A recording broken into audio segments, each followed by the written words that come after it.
Joining us now from the beautiful state of Iowa. Of course, she will be in attendance tonight. Senator, always very good seeing you. Thank you very much. Thank you. Pleasure. What do you make of what's at stake? You were with the president earlier today. You know what he wants to do. You know how quickly he wants to do it.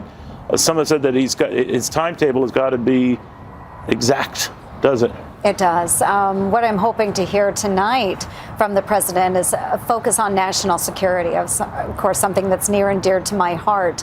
But I want to hear him state that we need our allies and that our allies should be joining in on this fight, whether it is against ISIS or extreme terrorism, whether it's pushing back against an aggressive Russia. Do you want him to spell that out tonight? Do you know if he will spell it out? I don't know if he will, but I am excited at the opportunity that this presents, and I do hope that he delves into that. I also want to hear him say that he will be strengthening our military, making sure that if we have to, our military is ready to fight tonight. All right, the reason why I mentioned the military and the extra spending, and I know it is near and dear to you, you've served this country very honorably. He was able, courtesy a couple of quick phone calls, to dramatically cut two big government contracts, one for Air Force One and one for a fighter jet program. And he did that just in his spare time. So if he could extract the savings there, and they potentially could be in the hundreds of millions, if not billions of dollars, why give more money to defense when you might be able to do that with the entire defense budget? Well, I think that the president can work on some agreements to negotiate prices, and I'm glad for that. But overall, we are facing a military that has rapidly declined over the past 8 to 10 years. So whether it is troop strength, whether it is training, whether it is renewing our small arms weapons modernization program, any of that, it is going to take a significant boost. Beyond what we have. In other words, you couldn't just reprioritize some of the money that's being spent. You know, when we have 42% of aircraft that can fly, the others can't.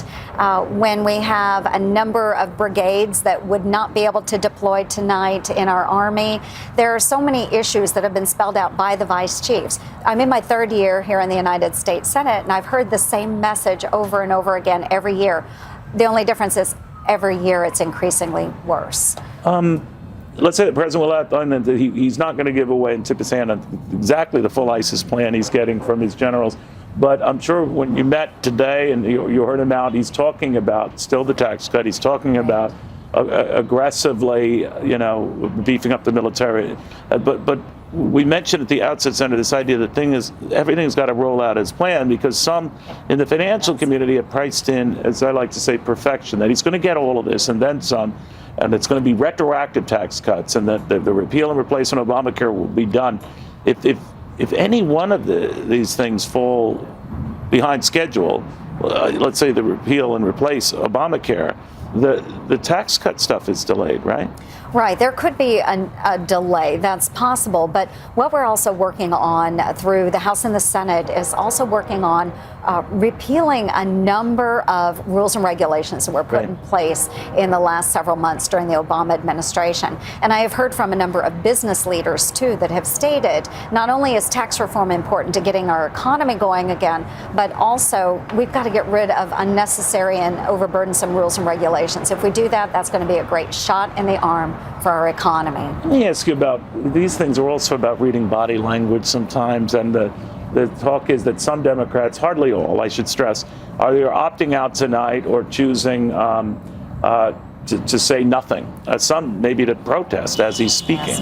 What do you think of that? What should their role be? What message does that send? Well, I think that if they want a seat at the table, they should be willing to listen. They may not agree with all of the ideas that are presented, but being there in itself is a willingness to say, you know what, if my ideas are to be accepted or at least discussed at the White House, I should be there.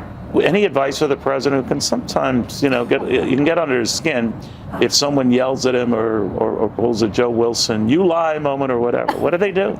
Well, I think he just maintains his calm. You know, the president does have a great sense of humor, and I hope that some people have picked up on that. But I think that he just pushes forward because his message is going to be reflective of what he promised our American voters moving forward. And I think he will do a good job with that. But again, I want to hear more about national security. As you would. Senator, thank you very Thanks, much. Neil. Very good seeing you. We Good to see you appreciate it.